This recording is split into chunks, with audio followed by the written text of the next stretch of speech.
सभी का स्वागत है जीएस टेस्ट एग्जाम चैनल पर। और आज हम आज के टॉप करेंट अफेयर्स के बारे में चर्चा करेंगे, जो कि लगभग 20 प्रश्न हैं आज के टॉप करेंट अफेयर्स के। चलिए पहला प्रश्न देखते हैं। पहला प्रश्न है, एशियाई विकास बैंक एडीबी ने श्रीलंका को वित्तीय क्षेत्र में को मजबूत करने के लिए कितना ऋण मंजूर किया है। ठीक है, ऑप्शन ए है $100 मिलियन, ऑप्शन बी है $200 मिलियन, ऑप्शन सी है $300 मिलियन, ऑप्शन डी है $500 मिलियन। इसका राइट आंसर हो जाएगा ऑप्शन नंबर बी, $200 मिलियन। ठीक, अगला प्रश्न देखते हैं। अगला प्रश्न है, किस देश ने जंगली आग, पानी की कमी और सूखे के कारण 60 दिनों के लिए, ठीक है, 60 दिनों के लिए राष्ट्रीय आपातकाल की घोषणा की है। मोस्ट इंपॉर्टेंट क्वेश्चन इस साल के पॉइंट ऑफ व्यू से। पहला ऑप्शन है ब्राजील, दूसरा ऑप्शन है चिली, तीसरा ऑप्शन है इक्वाडोर और चौथा ऑप्शन है अर्जेंटीना। इसका राइट आंसर हो जाएगा option number C, Ecuador. Ecuador ने जंगली आग, पानी की कमी और सूखे के कारण 60 दिनों के लिए राष्ट्रीय आपात की घोषणा की है, इक्वाडोर ने। ठीक है, अगला प्रश्न है। अगला प्रश्न है प्रश्न नंबर 3, सर्वोच्च न्यायालय कोलिजियम द्वारा मणिपुर उच्च न्यायालय के मुख्य न्यायाधीश के रूप में किसे नियुक्त किया गया था, किया गया है। ठीक है, ये थोड़ा देखिएगा। ठीक, ऑप्शन इसका ऑप्शन ए है न्यायमूर्ति D Krishna Kumar, option B है न्यायमूर्ति एम राम सुब्रमण्यम, ठीक है, ऑप्शन सी है न्यायमूर्ति बी के गुप्ता और ऑप्शन डी है न्यायमूर्ति आर एस रामनाथन। इसका राइट आंसर होगा ऑप्शन नंबर ए, न्यायमूर्ति डी कृष्ण कुमार। ठीक है, इसका राइट आंसर होगा। देखिएगा, अगला प्रश्न है प्रश्न संख्या 4, राष्ट्रीय जलवायु परिवर्तन, ठीक है, राष्ट्रीय जलवायु परिवर्तन मानव स्वास्थ्य कार्यक्रम, ठीक है, NPCCHS ने एक परामर्श जारी किया है जिसमें 14 राज्यों और केंद्र शासित प्रदेशों को कोर कोल्ड वेव जोन के भाग के रूप में पहचाना गया। ठीक है, ठंडी लहर का वास्तव में क्या है, ठंडी लहर वास्तव में क्या है। ठीक है, ऑप्शन ए है 2 लगातार दिनों के लिए सामान्य से 5 डिग्री सेल्सियस के नीचे तापमान में गिरावट, ठीक है, सॉरी। ऑप्शन बी है 1 दिन के लिए सामान्य से 2 डिग्री सेल्सियस नीचे तापमान का गिरावट, ठीक है। ऑप्शन सी है मैदानों में 10 डिग्री सेल्सियस या उससे कम, ठीक है, उससे कम, पहाड़ी क्षेत्रों में 0 डिग्री सेल्सियस या उससे न्यूनतम तापमान, ठीक है। ऑप्शन डी है 24 घंटे के भीतर तापमान में 3 डिग्री सेल्सियस का अचानक गिरना। क्या कह रहा है, सबसे ठंडी लहर वास्तव में क्या है। ठीक है, इसका राइट आंसर हो जाएगा ऑप्शन नंबर 4 का सी, ठीक है, मैदानों में, ठीक है, मैदानों में 10 डिग्री सेल्सियस या उससे कम और पहाड़ी क्षेत्रों में 0 डिग्री सेल्सियस या उससे कम न्यूनतम तापमान, ठीक है, ये होती है ठंडी लहर। ठीक, अगला प्रश्न देखते हैं। प्रश्न संख्या 5, किस देश ने लगभग 4 दशकों में अपनी पहली राष्ट्रीय जनसंख्या गणना यानी जनगणना शुरू की है। ठीक है, मोस्ट इम्पोर्टेंट क्वेश्चन है, इसको ध्यान दीजिएगा, जिसका उद्देश्य डेटा संग्रह और योजना का आधुनिक बनाना, ठीक है, योजना को आधुनिक बनाना। ऑप्शन ए है सीरिया, ऑप्शन बी है इराक, ऑप्शन सी है अफगानिस्तान, ऑप्शन डी है ईरान। इसका राइट आंसर हो जाएगा ऑप्शन नंबर बी, इराक। ठीक है, मोस्ट इम्पोर्टेंट महत्वपूर्ण प्रश्न है, ध्यान दीजिएगा। ठीक है, अगला प्रश्न देखते हैं। अगला प्रश्न है, किस संगठन ने हरित हाइड्रोजन पहलों को बढ़ावा देने के लिए H2 ग्लोबल स्टूफटंग के साथ एक समझौता ज्ञापन MOU पर हस्ताक्षर किया है? ठीक है, पहला है भारतीय नवीकरणीय ऊर्जा विकास एजेंसी, ठीक है। ऑप्शन बी है NTPC लिमिटेड। ऑप्शन सी है विद्युत मंत्रालय। ऑप्शन डी है सौर ऊर्जा निगम ऑफ इंडिया लिमिटेड। इसका राइट आंसर हो जाएगा ऑप्शन नंबर डी, सौर ऊर्जा निगम ऑफ इंडिया लिमिटेड। ठीक है, अगला प्रश्न है 2023 के लिए इंदिरा गांधी राष्ट्रीय पुरस्कार, ठीक है, सॉरी 2023 के लिए इंदिरा गांधी राष्ट्रीय पुरस्कार शांति और निरस्त्रीकरण, ठीक है, और विकास के प्राप्तकर्ता कौन थे? ठीक है, कौन है? ठीक है, थे, ठीक, सॉरी, एंटोनियो गुटरेस और कैलाश सत्यार्थी। ऑप्शन बी है डेनियल बारेबोइम, ठीक है, और अली अली अबू अवाद, ठीक है।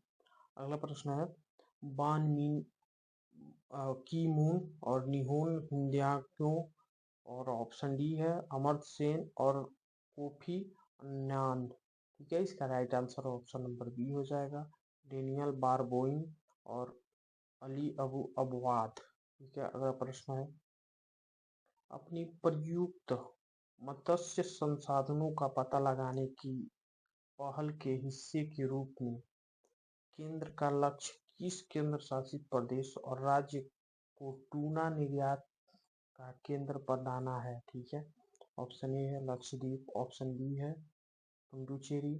ऑप्शन सी है गोवा। ऑप्शन डी है अंडमान निकोबार। इसका राइट आंसर हो जाएगा option number D, Andaman Nicobar. ठीक है, अगला प्रश्न है जलवायु परिवर्तन सूचकांक 2024 में भारत का कौन सा रैंक है? ठीक है, क्या रैंक है? ऑप्शन ए है 8, ऑप्शन बी है 10, ऑप्शन सी है 12, ऑप्शन डी है 15। इसका राइट आंसर हो जाएगा ऑप्शन नंबर बी 10, ठीक है। इसमें दो दो क्या नाम है, दो पायदान नीचे आया इंडिया। अगला प्रश्न है भारतीय एसोचाम AI लीडरशिप मीट 2024 के 7वें संस्करण, ठीक है, 7वें संस्करण का विषय क्या है? AI for India, shaping India's AI development and governance. Option B AI India advancing India's AI development innovation ethics and governance, ठीक है। ऑप्शन सी है AI for India driving development with innovation and ethics. Option D है AI for India enhancing national development through AI governance. इसका right answer हो जाएगा option number B AI for India advancing India's AI development and innovation ethics and governance. अगला प्रश्न है अगला प्रश्न 11वां 55वें अंतर्राष्ट्रीय भारतीय फिल्म महोत्सव, ठीक है, IFFI 2024 का विषय क्या है? ऑप्शन ए है युवा फिल्म निर्माता सिनेमा का भविष्य, फिल्म निर्माता का भविष्य, युवा का नवोन्मेष, और ऑप्शन सी है युवा फिल्म निर्माता और भविष्य अभी है, ठीक। ऑप्शन डी है सिनेमाई विकास, युवा फिल्म निर्माताओं का प्रभाव, ठीक। इसका राइट आंसर हो जाएगा ऑप्शन नंबर सी युवा फिल्म निर्माता भविष्य अभी है, ठीक है। ऑप्शन नंबर सी इसका राइट आंसर हो जाएगा। अगला प्रश्न देखते हैं 55वें अंतर्राष्ट्रीय फिल्म महोत्सव FFI 2024 में किस देश पर ध्यान केंद्रित किया गया है? ठीक है, ऑप्शन ए है ऑस्ट्रेलिया, ऑप्शन बी है ब्राजील, ऑप्शन सी है फ्रांस, ऑप्शन डी है जापान। इसका राइट आंसर हो जाएगा ऑप्शन नंबर ए ऑस्ट्रेलिया। अगला प्रश्न है IFF 2024 प्रसार भारती द्वारा लॉन्च किए गए OTT प्लेटफॉर्म, ठीक है, का नाम क्या है? पहला ऑप्शन है प्रशांत, ऑप्शन बी है प्रसार कनेक्ट, ऑप्शन सी है वेब्स, ऑप्शन डी है भारतीय डिजिटल। ठीक है, इसका राइट आंसर हो जाएगा ऑप्शन नंबर सी, भारतीय वेब्स। ठीक है, अगला प्रश्न है बिहार महिला एशियन चैंपियनशिप ट्रॉफी राजगीर 2024 जीतने के लिए भारत ने किस देश को हराया? ऑप्शन ए है चीन, ऑप्शन बी है जापान, ऑप्शन सी है पाकिस्तान, ऑप्शन डी है दक्षिण कोरिया। इसका राइट आंसर हो जाएगा ऑप्शन नंबर ए, चीन को। ठीक, अगला प्रश्न है प्रश्न नंबर 15। पश्चिम बंगाल ने तिल के खेत में एक अजीबोगरीब बीमारी का कारण बनाने वाले सूक्ष्म जीव का प्रकार कौन सा है? ठीक है, कवक, वायरस, जीवाणु, प्रोटोजोआ। इसका राइट आंसर हो जाएगा जीवाणु। ठीक है, बैक्टीरिया। अगला प्रश्न है 16, प्रश्न संख्या 16 है पर्यटन में उन्नत जलवायु कार्रवाई पर COP29, ठीक है, की घोषणा किस देश शुरू की गई थी? Armenia, Georgia, Azerbaijan, Brazil. इसका राइट आंसर हो जाएगा ऑप्शन नंबर सी, अजरबैजान। ठीक है, अगला प्रश्न देखते हैं किस G20 देशों ने वैश्विक असमानता को काटने के लिए डिजिटल सार्वजनिक अवसंरचना और AI का उपयोग का एक संयुक्त घोषणा किया है? ऑप्शन ए है भारत, चीन, दक्षिण अफ्रीका, ब्राजील, दक्षिण अफ्रीका, ऑस्ट्रेलिया। ऑप्शन सी है भारत, ब्राजील, जापान, और ऑप्शन डी है भारत, ब्राजील, दक्षिण अफ्रीका। इसका right answer option number D हो जाएगा, भारत, ब्राजील और दक्षिण अफ्रीका। अगला प्रश्न देखते हैं, अगला प्रश्न है भारत के राष्ट्रपति द्रौपदी मुर्मू ने उड़ीसा केसरी, ठीक है, इसमें ऑप्शन में ही दे, ठीक है, उड़ीसा केसरी हरे कृष्ण महताब का 2025 में जयंती का उद्घाटन डॉक्टर हरे कृष्णा महताब का उपनाम क्या है? ठीक है, उड़ीसा केसरी, कलिंगम, कलिंगा सिंघम, कलिंगा टाइगर और कलिंगा बापू। इसका राइट आंसर हो जाएगा option number A, Orissa Kesari, यहीं पे ऑलरेडी मेंशन था। ठीक है,